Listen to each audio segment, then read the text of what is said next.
The US and 14 nations issued a joint statement on November 21st, calling for the immediate release of all individuals unjustly detained by the Chinese Communist Party, CCP, for exercising their fundamental freedom. The statement released by the U.S. mission to the U.S. reads, "Credible reports indicate the persistent use of arbitrary detention, forced labor, unlawful or arbitrary uses of mass surveillance, and restrictions on religious and cultural expression in China.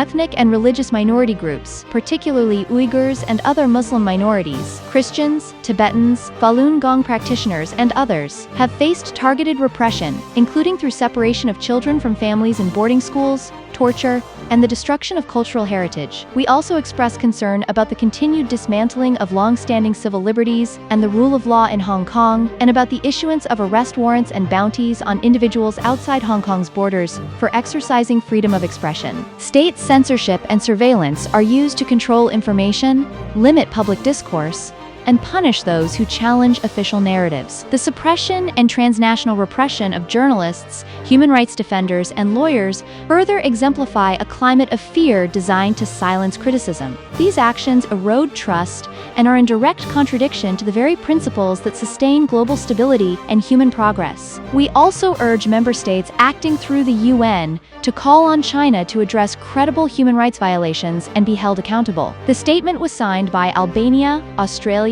Czechia, Estonia, Israel, Japan, Latvia, Lithuania, North Macedonia, Palau, Paraguay, San Marino, Ukraine, the US, and the UK. The statement came less than a week after 18 pastors, the founder Ezra Jin, and leaders of Zion Church were formally arrested by the authorities. Chinese practitioners of Falun Gong, a practice based on truthfulness, compassion, forbearance with millions of practitioners in more than 100 countries, continue to be persecuted since July 1999 after the CCP felt threatened by its massive popularity. As of November 21st, at least 16 Falun Gong practitioners are detained, according to Minghui.org website dedicated to tracking the persecution of Falun Gong. In 2024, the European Parliament also called out the ongoing persecution of Falun Gong in China. In Hong Kong, Beijing continues to silence critics, curtail the basic freedoms, and imprison individuals and political figures under the Hong Kong National Security Law enacted in 2020, said Western officials and rights groups. Amnesty International reported that 255 individuals between June 30,